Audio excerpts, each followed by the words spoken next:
Let's get to some stocks that are on the move. Uber falling despite beating revenue estimates. Josh and Joe, you both own it. Josh, you want to go first on this one? Yeah, look, this is a company that's reported another incredible quarter. Profitability is growing. They've announced tons of stuff like deals with NVIDIA for autonomous. This will probably be the biggest platform for autonomous rides over the next 2 to 3 years as they roll out all of these various partnerships that they're working on. And I think that they have successfully made the point that the cross-pollination between Eats and rides is what really sets this business apart and what gives them innings and innings and innings left of converting more and more users to Uber One subscribers or to people who use both platforms. And that's been the story behind the stock. So it's up 60% on the year going into the earnings. Everything we just said in the A block now applies to these names in the B block. They come out, they report a great number, people see some profit taking and they say, Uber must have disappointed. Nobody who's an actual investor here is disappointed. They are literally crushing it. All right. Josh says it's all about irrationalness. Joe, coming over to you. I am looking at the valuation on Uber, almost 30 times. Is that an issue here? No, 15 times forward earnings. It's the cheapest. Find me another. How about this? Costco sells for 50 times earnings right now. Find me another $200 billion market cap company growing 20% as far as the eye can see into the future, selling at 15 times forward earnings. Find me one. You can't. Mad. I can see. Josh, I'm just going by our system. Our system says almost 30. By the way, I didn't know you answered to Joe. I was going over to Joe with this. I know you guys play golf together, but now you guys answer each other's names. Joe, I'm coming over to you on this one. Josh says 15 times. Our system not says 30 just times. Are you looking at trailing?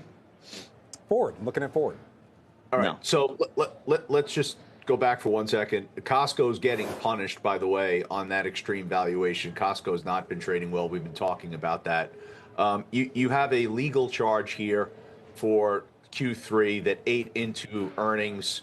I think the street is looking at that. And in an environment today where it's clearly risk off, you have crypto under pressure and all the high beta names, you're going to see that Uber is going to be punished in that regard. I don't think it's being punished significantly.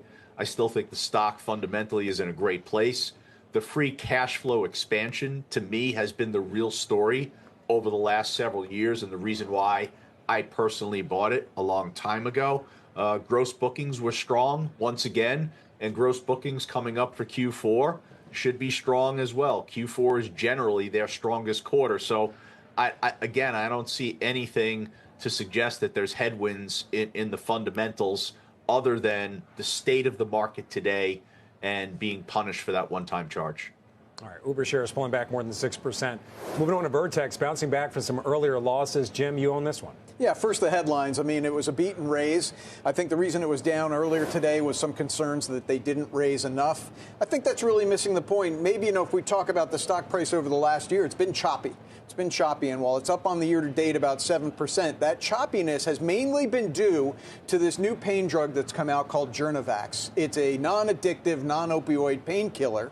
It's approved, and there have been puts and takes about what indications it has been approved for and might be approved for, but ultimately, this is where I think the market is getting it wrong. I think there is a much greater runway ahead for how Journavax will be prescribed than what the market is anticipating. And at 21 times forward earnings, I know this is the valuation show today.